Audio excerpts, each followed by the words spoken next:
देखो बच्चों, आज मैं बेसिक शिक्षा परिषद के पाठ 8 को कक्षा 7 के पाठ 8 को मैं व्यंजकों के गुणनफल एवं सरसमकाओं वाला पाठ आपको पढ़ाने जा रहा हूँ। इसमें आपको व्यंजकों का गुणनफल, जो आपके व्यंजक दिए जाएंगे, चाहे वो तुम्हारे एक पदीय व्यंजक हों।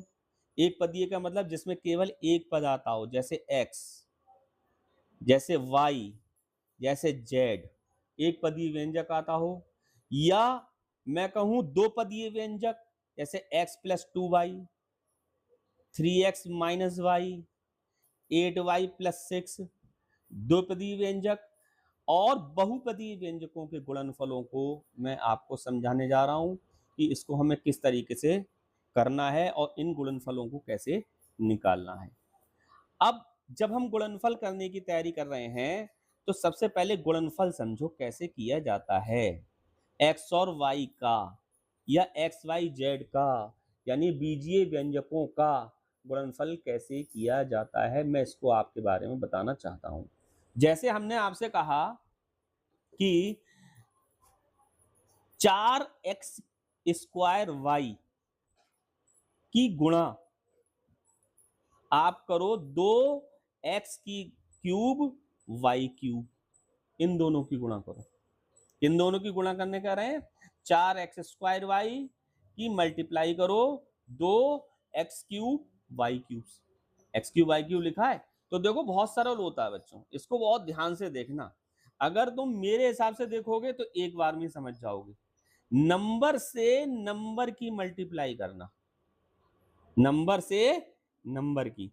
4 टू जा 8, यानी कि 4 दूनी 8। पहले नंबर से नंबर की मल्टीप्लाई क्या करना है, पहले नंबर से नंबर की मल्टीप्लाई। इसके बाद एक्स वाली टर्म लेना। एक्स वाली टर्म कौन सी है, एक्स स्क्वायर। और दूसरी तरफ एक्स वाली टर्म कौन सी है, एक्स क्यूब। समझ में आई बात। फिर वाई वाली टर्म लेना।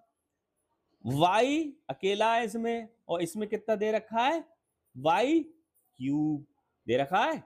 अब क्या काम करना, बराबर के नीचे बराबर लगाना। 8 हमने ऐसे ही लिख दिए। अब जो तुमने एक्स स्क्वायर और एक्स क्यूब लिखा था, वो तुम क्या काम कर देना, ऊपर से जोड़ देना 2 प्लस 3। समझ में आई बात, ऊपर से जोड़ देना। y 1 प्लस 3, जब कोई भी ऊपर घात नहीं हो, कोई भी पावर नहीं हो, वहां 1 मानना। वहां क्या मानना, 1 मानना। यानी कि इसके ऊपर 1 है, 1 प्लस 3 क्या काम करोगे। इसके बाद 8 x की पावर 5, 2 और 3 5 हो गए, और y की पावर 4। इस तरीके से ये हमारा व्यंजक मल्टीप्लाई हो जाएगा। अगर आपको समझने में अभी कोई दिक्कत आ रही है, तो दूसरा सवाल भी मैं इसका समझाने की कोशिश करता हूं। जैसे आपसे कही गई कि 3z का जेड स्क्वायर वाई एक्स की मल्टीप्लाई करो। देखो, की मल्टीप्लाई करो 3y का स्क्वायर जेड स्क्वायर, इससे मल्टीप्लाई करो तो क्या काम, इससे मल्टीप्लाई करो तो क्या काम करोगे, पहले तुम बराबर लगाओगे। बराबर लगाने के बाद पहले नंबर से नंबर की मल्टीप्लाई करोगे। पहले कैसे करोगे, नंबर से नंबर की, यानी कि 3 इंटू 3।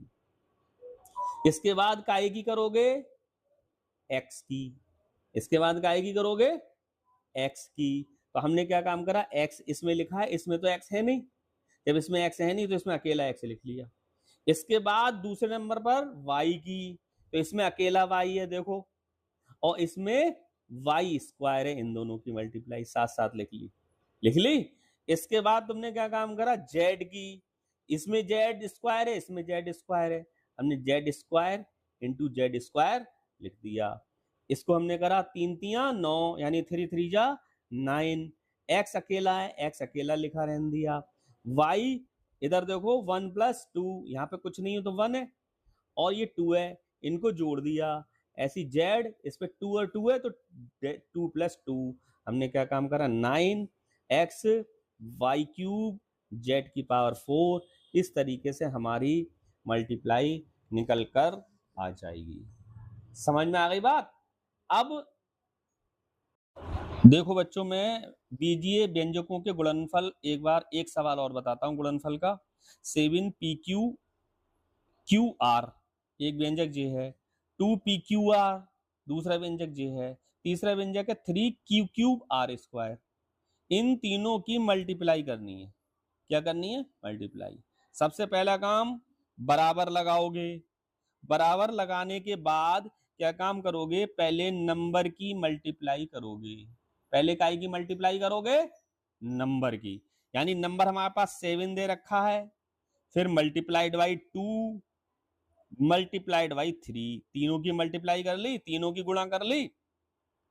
इसके बाद पहले से शुरू से करोगे, पी लोगे पहले, पी इसका, पी इसका, पी इसका। तो पहला इसमें क्या है?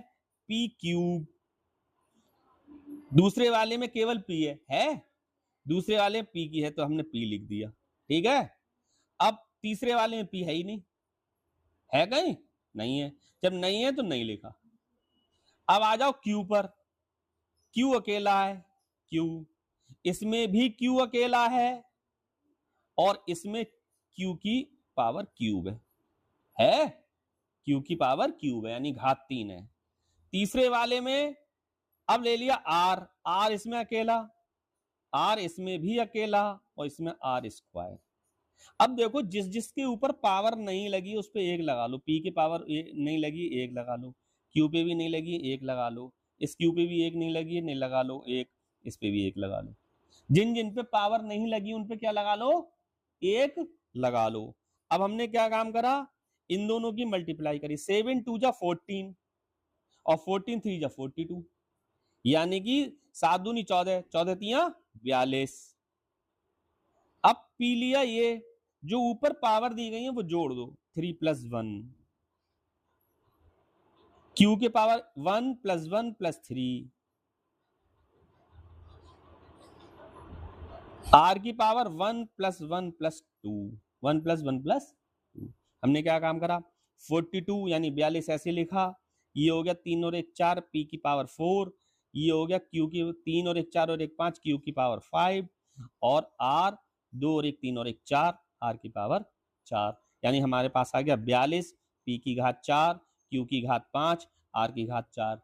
पी की पावर 4, क्यू की पावर 5, आर की पावर 4। ये हमारा इस तरीके से मल्टीप्लाई करते हैं, और इसी तरीके से हमारे आंसर